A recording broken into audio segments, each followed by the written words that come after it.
আসসালামু আলাইকুম রহমতুল্লাহি ওবরকাতুহ।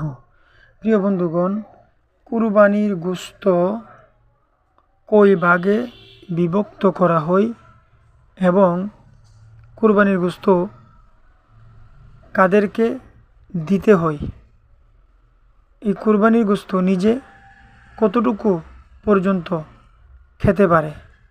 যাই হোক বন্ধুরা, এই প্রসঙ্গে ভিডিওটা টেনে দেখবেন না, সম্পূর্ণ ভিডিওটা দেখুন।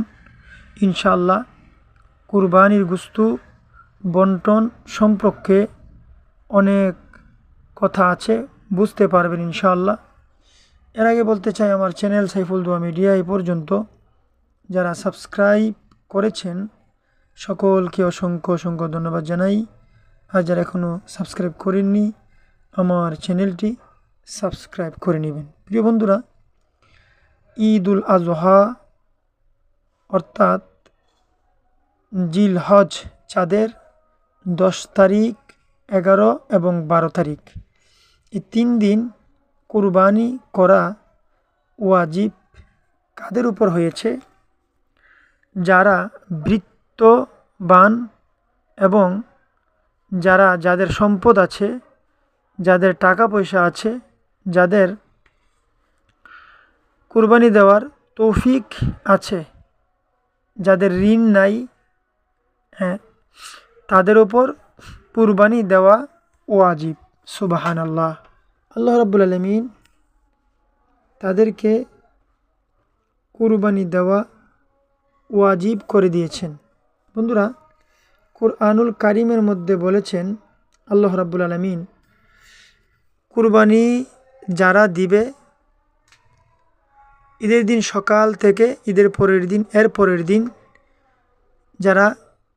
যাদের উপর কুরবানি ওয়াজিব করেছেন, যারা কুরবানি দিবে তাদের কুরবানির গোশত আল্লাহ বলেন, তোমরা কুরবানি করো এবং কুরবানির গোশত তোমরা নিজেরা খাও, এতিম মিসকিনকে খাওয়াও এবং তোমাদের আত্মীয় স্বজনকে দেও।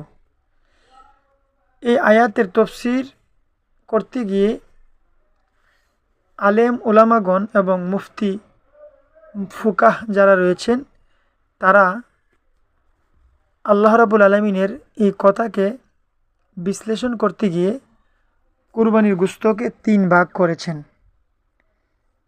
এক ভাগ নিজেরা খাবে, আরেক ভাগ এতিম মিসকিনকে দিবে, আরেক ভাগ আত্মীয় স্বজনকে দিবে। এটাই হচ্ছে নিয়ম।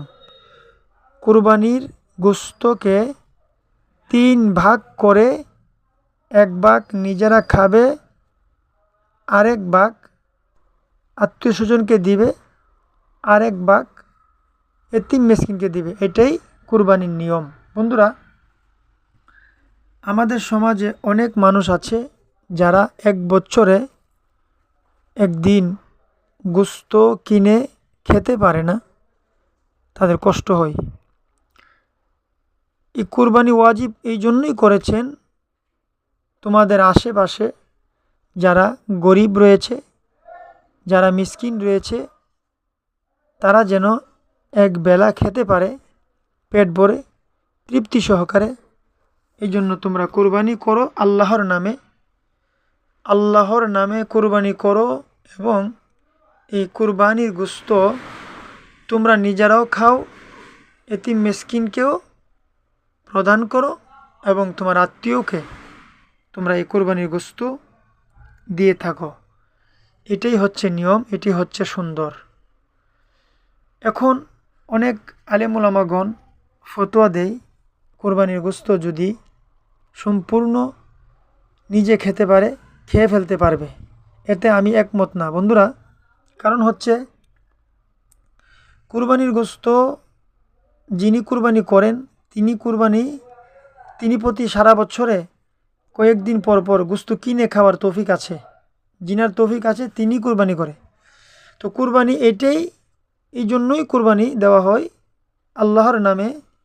কারণ আল্লাহর কতগুলি বান্দা আছে যারা গোশত কিনে খেতে পারে না, তাদেরকে দেওয়ার জন্য, তারা যেন সন্তুষ্ট করে পেট ভরে এক বেলা গোশত খেতে পারে। এটাই হচ্ছে সত্যিকারের কুরবানি।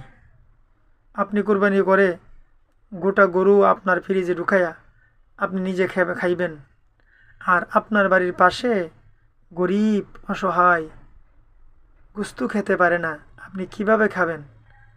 আপনি খাইতে পারলেই কি আপনি খেয়ে ফেলবেন? না, এটার নাম কুরবানি নয়। এটি মিসকিনকে দিবেন, আত্মীয় স্বজনকে দিবেন, নিজে খাইবেন। এটাই হচ্ছে আসল কুরবানি আল্লাহর নামে। বন্ধুরা, এই নিয়মে কুরবানি করবেন।